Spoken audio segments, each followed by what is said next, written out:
네, 굿모닝 글로벌 8월 9일 방송을 시작하겠습니다. 안녕하십니까, 이항영입니다. 주식시장이 지난 주말과 거의 판바이 같은 모습을 보여줬습니다. 3대 지수 모두 나름 괜찮게 출발했었지만요. 오늘도 다우지수만 오르고 나스닥과 S&P는 모두 쉬어가는 모습이었습니다. 많은 우리 개인 투자가들이 선호하는 엔비디아가 오늘 실망스러운 실적 가이던스, 정확히 얘기하면 실적 예비치를 발표했는데요. 나름 상당히 실망스러운 실적을 보도하였습니다. 이것이 오늘 주가의 하락을 가져왔고요. 전체적인 기술주 하락을 이야기한 직접적인 요인이 되겠습니다. 또 하나 이제 밈스탁들이 다시 한번 반란을 일으키고 있는 것도 주식시장의 하나의 큰 흐름이 되겠습니다. 오늘 마감 시황 최세영 앵커와 함께하겠습니다. 현지 시간 8월 8일 월요일장 마감 상황 전해드리겠습니다. 간밤 뉴욕 증시는 반도체 업계의 수요 우려가 부각되면서 기술주들의 부담이 되면서 혼조 마감했습니다. 다우가 0.09% 상승 마감했고요. S&P 500이 0.12%, 나스닥이 0.1% 하락 마감했습니다. 그럼 시장 움직였던 주요 이슈 확인해 보도록 하겠습니다. 지금 시장이 주목하는 건 연준이 9월 FOMC 회의에서 얼마나 공격적으로 나올 것인가인데요. 지난 금요일에 미국의 7월 고용이 깜짝 증가를 보였었죠. 이 때문에 연준의 공격적인 긴축을 단행할 것이다라는 우려가 커졌습니다. 당초 0.5%포인트 금리 인상이 예상됐었지만 0.75%포인트 금리 인상이 가능성에 대한 목소리가 커진 것이죠. 이번 주 수요일을 시작으로 연준이 주목하는 중요한 물가지표들이 발표가 됩니다. 이 물가지표들이 어떻게 나오는지에 따라서 연준이 앞으로의 행보가 더 구체적으로 예상될 수가 있겠는데요. 특히 수요일의 소비자 물가지수 발표가 주목받고 있습니다. 전문가들은 7월 CPI가 8.7%로 전달의 9.1%보다 하락할 것으로 예상하고 있는데요. 물가 상승세가 둔화된다는 뚜렷한 징후가 나타날 경우 연준의 고강도 긴축이 완화될 가능성이 있기 때문에 시장은 이를 기대하고 있습니다. 이번엔 섹터 종목별 흐름 확인해 보도록 하겠습니다. 이날 반도체 지수가 급락했는데요. 엔비디아가 2분기 실적 가이던스를 하향하면서 폭락했기 때문입니다. 때문에 오늘 기술 섹터가 흐름이 좋지 못했고요. 반면 클린에너지 관련주들은 상승했습니다. 상원에서 기후법안이 포함된 인플레이션 감축법을 통과시켰기 때문입니다. 커뮤니케이션, 임의 소비재, 그리고 에너지 섹터 등은 상승세 보였습니다. 종목별로 자세히 확인해 보도록 하겠습니다. 퍼스트솔라는 골드만삭스와 JP모건 등에서 투자 의견을 상향 조정한 후 약 4.7% 상승했습니다. JP모건은 미 상원이 통과시킨 새로운 포괄적 기후 법안으로 연 9억 달러 이상의 이익 증대가 예상된다라면서 목표 주가를 현재가보다 약 20% 정도 올렸습니다. 팔란티어 테크놀로지스는 부진한 2분기 실적에 14% 넘게 하락했습니다. 주당 순손실 1센트를 기록하면서 예상치였던 주당 순이익 3센트를 하회하는 실적을 내놨는데요. CFO는 이 실적 부진이 투자 감소 그리고 시장성이 있는 유가증권 때문이다라고 말했습니다. 타이슨푸드는 역시 부진한 실적 발표로 8% 넘게 하락했습니다. EPS는 월가 예상치를 하회했지만 매출은 전망치보다 높게 나왔는데요. 임원진들은 공급망 이슈가 소비자들의 주문을 충족시키기 어렵게 했다라고 설명했습니다. 앞서 말씀드렸듯이 엔비디아는 기대에 못 미치는 예비 실적을 발표했고요. 또 분기 실적 전망을 하향 조정하면서 약 6.3% 하락했습니다. 예비 실적 하향은 어느 정도 예상된 것이었지만 생각보다 그 하향 규모가 컸던 건데요. 공식 실적은 오는 24일에 발표될 예정입니다. 게임 부문의 매출이 33%나 급감했는데요. 때문에 3년 만에 가장 낮은 성장률을 기록하게 됐습니다. 젠슨 황 CEO는 팬데믹 기간 동안에 게임 부분이 큰 인기를 끌기는 했지만 일상생활 복귀 흐름 속에 수요가 급격하게 둔화됐다라고 설명했습니다. 바이오엔테크는 예상치를 하회하는 실적을 발표하면서 약 7.5% 하락했습니다. 바이오엔테크는 변형된 코로나19 백신이 4분기에 수요 증가를 제공할 것이다라고 말했습니다. 베드베스앤비욘드는 오늘장에서 40% 가까이 폭등했습니다. 뚜렷한 촉매제가 없었음에도 불구하고 레딧의 주식 토론방에서 밈 주식으로서 언급됐기 때문인데요. 밈 주식이 다시금 떠오르는 걸까요? 대표 밈 주식으로 꼽히는 AMC 엔터테인먼트와 게임스탑 역시 각각 8%씩 급등했습니다. 다음은 국제유가 확인해 보도록 하겠습니다. 며칠간 90달러를 밑돌던 국제유가가 이번에는 상승했습니다. 중국과 미국에서 긍정적인 경제 지표들이 수요에 대한 기대감을 높였습니다. 때문에 국제유가 현재 90달러 선에서 거래되고 있습니다. 금 가격은 달러와 국채금리의 하락 영향으로 상승했습니다.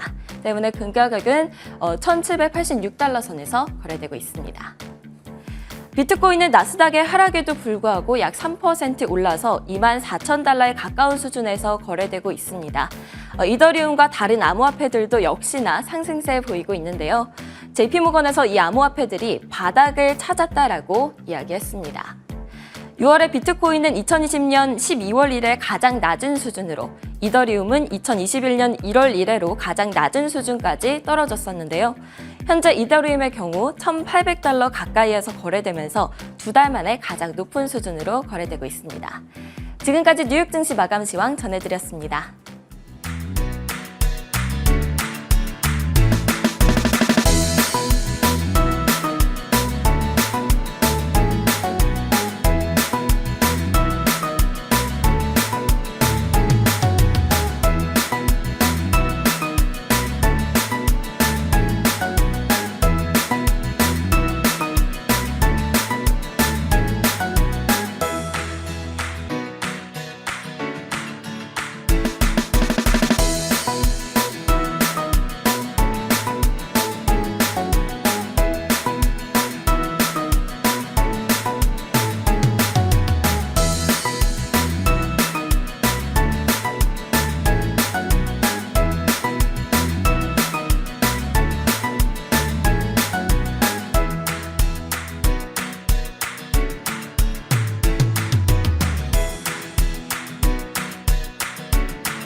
네, 간밤부터 미국 증시에서 떠오르고 있는 이슈에 대해서 알아보는 시간입니다. 키워드를 통해서 알아보고 있죠. 애프터 마켓 시간 시작하겠습니다. 신한금융투자 프리미어센터의 최진석 수석연구원과 함께하겠습니다. 안녕하세요. 안녕하십니까. 네, 먼저 첫 번째 마켓 키워드부터 살펴보겠습니다. 네, 첫 번째 마켓 키워드는 기대부터 반응이라고 표현하셨습니다. 기대부터 반응과 연관된 오늘의 이슈를 좀 설명 좀 해주시죠. 네, 이제 인플레이션이 잡히려면은 기대치부터 좀 반응을 해야 한다. 기대치부터 좀 낮아져야 한다. 이런 얘기가 좀 많은데요. 이날 좀 지표에서 희망을 볼 수 있는 그런 부분이 있어서 소개를 해드릴까 합니다. 이날 뉴욕 연방은행의 월간 조사에 따르면요. 미국 소비자들의 기대 인플레이션율이 향후 1년간은 6.2% 그리고 3년간은 3.2%를 기록을 했다라고 합니다. 근데 이것이 6월 조사 때 각각 6.8%와 3.6% 대비해서는 완화된 것이다. 소비자들의 기대 인플레이션이 빠르게 좀 낮아지고 있다라고 해석할 만한 그런 지표였는데요. 지난 1년간 10.4%나 상승했던 식료품 가격 같은 경우에 이 향후 1년간은 6.7% 상승할 것으로 미국 소비자들은 예상을 하고 있고요. 이것은 지난 조사 대비해서 2.5%포인트나 낮아진 수치며 그리고 2013년 이후에 최대치로 한 달간의 이 같은 수치가 낮아진 그런 정도라고 합니다. 1년간 무려 또 60%나 급등을 했던 휘발유 가격 같은 경우에도 향후 1년간은 1.5% 상승에 그칠 것으로 소비자들은 예상을 하고 있는데요. 이 역시 조사 이래 두 번째로 큰 4.2%포인트 한 달간의 지표가 하락한 수준이 되겠습니다. 다만 이제 장기간 고인플레이션이 지속이 되다 보니까 소비도 좀 위축될 것으로 자신들도 좀 생각을 하고 있는 것으로 나타났는데요. 1년간 가계 지출에 대한 전망이 6.9% 증가에 그쳐서 지난 5월에 9% 대비해서 크게 좀 둔화가 됐고 그리고 전달 대비해서도 1.5%포인트 둔화가 됐습니다. 그나마 반가운 소식인 것 같습니다. 인플레이션이 이렇게 기대 심리부터 낮아지면은요, 주식시장에도 좀 긍정적으로 볼 수 있겠는데 최근 월가의 시장 전망 좀 확인해 주세요. 네, 일단은 이번 주에 CPI 지표도 또 확인을 해보기는 해야 되겠지만은 어쨌든 간에 이렇게 기대 인플레이션들도 좀 낮아지고 있고 그러면서 인플레이션 피크아웃에 대한 기대감이 시장에 분명하게 좀 존재를 하는 것 같습니다. 하지만은 이것을 이제 시장 전망과 좀 이 결부를 시켜보면은 아무리 이제 인플레이션 완화가 어떤 시장의 추세적 반등의 선결 조건이라고 하더라도 이것이 곧바로 증시의 추세 상승을 좀 견인하기는 힘들 것이다. 이런 부분은 좀 지적을 하고 있는 것 같은데요. 이날 같은 경우에도 이제 모건 스탠리에서 인플레이션 완화가 좀 시작이 됐다. 하지만은 약세장이 끝났다고 하기에는 이르다라고 얘기를 했습니다. 왜 이렇게 분석을 하고 있냐면은 가격이 떨어지는데 인건비는 계속해서 상승을 하고 있다. 그러다 보면은 기업 입장에서는 순이익 측면에서 오히려 이 겹악재를 맞을 수가 있다. 이렇게 좀 분석을 하고 있었습니다. 그리고 이제 골드만삭스에서도 휘발유 가격 급락이 좀 나타나고 있기 때문에 향후 몇 달간의 인플레이션이 완화할 것임을 시사하고 있다라고 분석을 하면서도 연준의 긴축 중단까지는 좀 멀었다라고 또 얘기를 했거든요. 이렇듯이 시장의 어떤 연준의 정책 전환이라든지 인플레이션 완화 이런 과도한 기대를 좀 경계하는 복수의 의견이 여전히 좀 제시가 되고 있는 상황입니다. 네, 두 번째 이슈 키워드도 바로 만나보겠습니다. 네, 두 번째 키워드는 약간 좀 어두운 얘기 같습니다. 갑작스런 먹구름이라는 주제를 정해 주셨는데요. 어떤 얘기죠?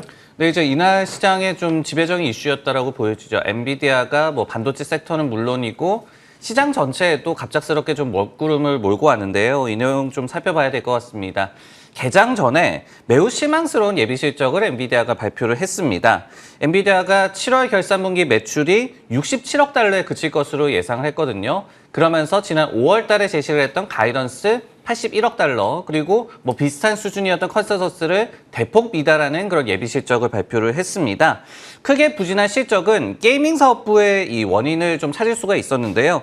매출이 전분기 대비해서 무려 44% 감소 그리고 YOY 기준으로도 33%나 급감했을 것으로 예상이 되고 있습니다. 사측에서는 게이밍 부문 이 부진의 원인을 매크로 악재 때문이다라고 또 찾고 있었습니다. 그리고 뭐 믿는 구석이었죠. 데이터 센터 부문 역시도 기대치에는 좀 못 미쳤는데요. YOY 기준으로 매출이 무려 61%나 급감을 했는데 사측에서는 공급 차질 여파가 있었다라고 설명을 했습니다. 참고로 엔비디아의 실제 실적 발표는 오는 8월 24일로 예정이 돼 있습니다. 네, 실적 예비치가 이렇게 안 좋으면 월가의 애널리스트들도 상당히 좀 의견을 제시하기가 좀 부정적일 거로 바뀔 수 있을 텐데요. 어떻게 좀 나온 것이 있나요? 네, 일단은 어떤 부분에서 좀 이 원인을 찾을 수가 있었고 그리고 애널리스트들의 반응은 어땠는지 좀 종합을 해보자면은 일단 그 게이밍 부문의 부진은 어느 정도 좀 예견이 됐다라는 그런 반응들이 많이 나왔어요. 왜냐하면은 GPU 가격이 좀 최근에 하락세를 좀 보이고 있고 그리고 게이밍 콘솔 뭐 PS5라든지 아니면은 닌텐도 스위치 같은 이 엔비디아가 칩을 납품하는 그런 게이밍 콘솔의 판매도 좀 부진했기 때문에 이런 부분들이 게이밍 부문에 좀 부진을 야기했을 것이다. 여기에 한 가지 더해서 암호화폐 시장의 좀 위축도 한몫을 했을 것이다. 이렇게 해석이 좀 나오고 있는데요.